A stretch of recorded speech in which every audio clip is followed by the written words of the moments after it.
நாக தோஷங்களை அடியோடு நீக்கும் வல்லமை பெற்ற திருத்தலமாக திகழ்கிறது நாகர்கோயில் ஸ்ரீ நாகராஜா கோயில். குமரி மாவட்ட தலைநகராக விளங்கும் நாகர்கோயில் நகருக்கு இப்பெயர் வர காரணமாக அமைந்தது நாகராஜா கோயில் ஆகும். குமரி மாவட்டத்தில் கன்னியாகுமரி பகவதி அம்மன் கோயிலுக்கு அடுத்து மிகவும் பிரசித்தி பெற்ற ஆலயமாகவும் நாகராஜா கோயில் விளங்கி வருகிறது. தமிழகத்தில் நாகர் வழிபாட்டுக்கு என தனியாக அமைந்த கோயில் இதுவே ஆகும். நாகருக்கென்றே தனிக்கோயில், அதாவது நாகரே மூலவராக வீற்றிருக்கும் கோயில் நாகராஜா கோயில் மட்டுமே.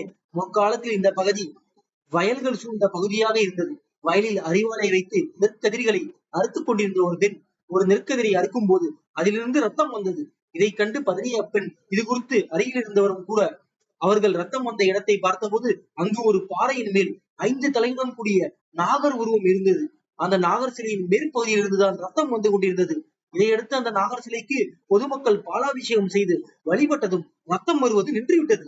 பின்னர் அப்பகுதி மக்கள் தொடர்ந்து தினமும் அந்த நாகர் சிலைக்கு பாலாபிஷேகம் செய்து வந்தனர். இதனால் அவர்களது வாழ்க்கையில் துன்பங்கள் நீங்கின. இதைத் தொடர்ந்து நாகர் சிலைக்கு ஓலையால் வேய்ந்த குடிசை அமைத்து நாகர் சிலையை வைத்து வழிபட்டு வந்தனர். ஒருமுறை தோல் நோயால் பாதிக்கப்பட்ட களக்காடு பகுதியை ஆண்டு வந்த மார்த்தாண்டவர்மா நாகராஜா கோயிலுக்கு வந்தார். அவர் நாகராஜாவுக்கு பாலாபிஷேகம் செய்து வழிபட்டு பூரண குணமடைந்தார். இதனால் மனமகிழ்ந்த அரசன் இந்த ஆலயத்தில் நாகராஜாவுக்கு ஆலயம் எழுப்பினார். ஆனால் கருவறை மட்டும் நாகங்கள் வசிப்பதற்கேற்ப கோலை கூரையாலேயே அமைக்கப்பட்டது. ஒவ்வொரு ஆண்டும் ஆடி மாதத்தில் இந்த கோயிலின் பணியாற்றும் அர்ச்சகர்களே ஓலைக்கூரையை பிரித்து மீண்டும் புதிய கூரை வைகின்றனர். கேரள கட்டடக்கலை பாணியில் இந்த கோயில் அமைந்துள்ளது. இந்த கோயிலை நாகங்களே பாதுகாக்கின்றன. கருவறையில் நாகராஜர் 5 தலையுடன் சுயம்புவாக காட்சியளிக்கிறார். இத்தலத்தில் தர்ணேந்திரன் என்ற ஆண் நாகமும் பத்மாவதி என்ற பெண் நாகமும் துவார பாலகர்களாக உள்ளார். மூலவர் நாகராஜாவின் எதிரே உள்ள தூணில் நாகக்கண்ணி சிற்பம் உள்ளது. கருவறையில் நாகராஜா இருக்கும் இடம் மணல் திட்டாக உள்ளது. வயல் இருந்த இடம் என்பதால் இந்த இடத்தில் நீர் ஊறிக்கொண்டே இருக்கிறது. இந்த நீருடன் சேர்ந்த மணலையே கோயில் பிரசாதமாக பக்தர்களுக்கு வழங்குகிறார்கள்.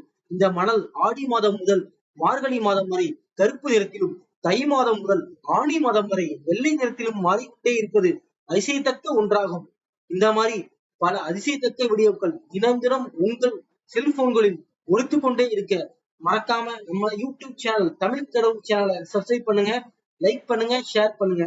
நன்றி, வணக்கம்.